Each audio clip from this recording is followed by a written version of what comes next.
Halo semuanya, akhir-akhir ini kita dikejutkan dengan beberapa kasus rabies yang terjadi di sekitar kita. Sebenarnya, apa sih rabies itu? Mari kita simak lebih lanjut. Rabies adalah penyakit yang menyerang sistem saraf pusat disebabkan oleh Lissa virus. Lissa virus sendiri termasuk keluarga Rhabdoviridae. Lissa virus terkandung dalam air liur anjing.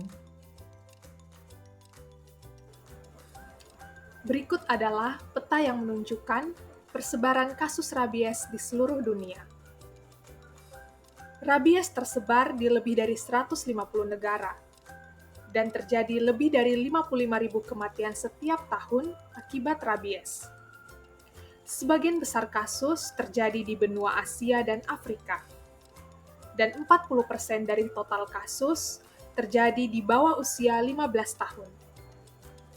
Selain itu, setiap tahun ada 15 juta orang di seluruh dunia yang menerima vaksin pasca gigitan. Di Indonesia sendiri, rabies tersebar di 26 provinsi, dan baru-baru ini terjadi peningkatan kasus rabies di wilayah Nusa Tenggara Timur.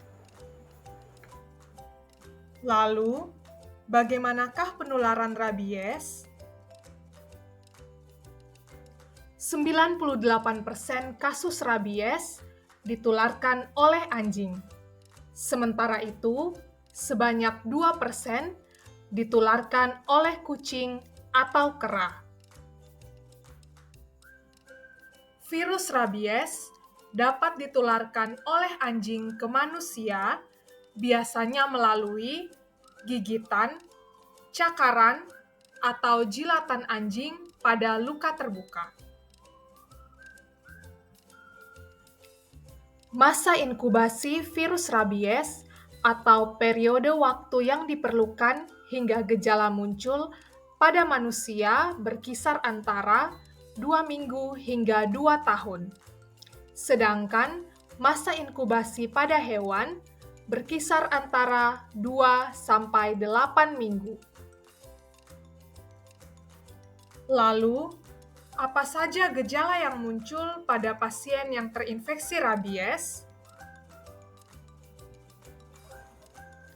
Orang yang terinfeksi virus rabies biasanya menunjukkan gejala berupa takut pada air atau hidrofobia, takut pada cahaya atau fotofobia, dan takut pada angin atau aerofobia. Jika gejala-gejala tersebut sudah muncul, pasien biasanya sudah tidak bisa tertolong.